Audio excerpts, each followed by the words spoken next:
tutorial, we're going to be covering how to add or associate a vehicle with a new work order.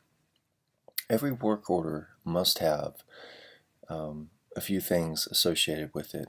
It must have a customer, and it must have a vehicle, and it must have line items or service items that are going to be applied to the work order.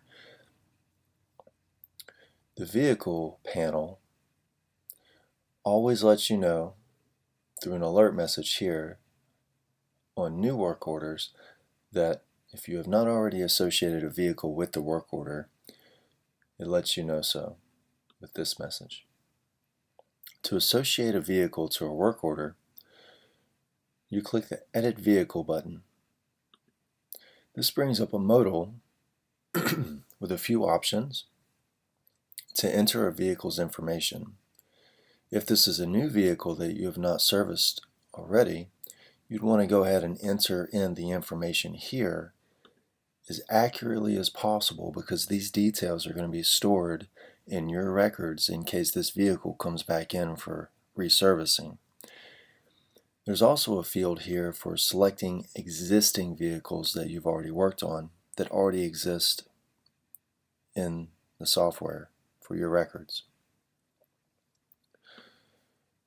For demonstration, I'm going to load a vehicle that has been previously entered into the software.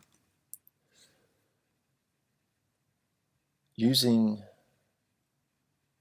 the Select Existing Vehicle button, we can very quickly find the vehicle that we need to service and very quickly associate it to the work order.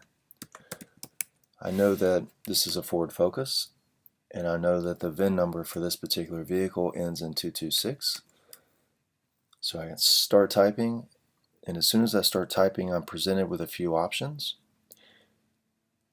and I select the one that best fits my needs. And it pre-populates and automatically associates it with the work order. If I realize that I made a mistake, or if I need to add a new vehicle, say this is a 2002, I would go in and fill in the appropriate fields and update the VIN number as needed and click OK.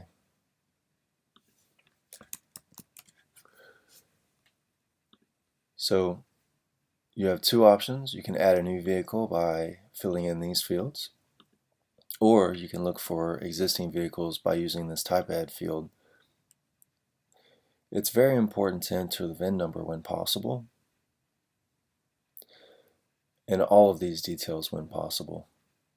This particular vehicle is going to be tied to the customer, and in future releases of the software, we're going to be offering automated reminders going out to your customers to remind them of things like oil changes and service reminders to help with your marketing needs.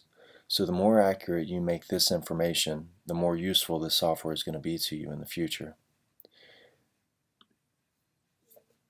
And that concludes this tutorial. If you're still having issues, please let us know.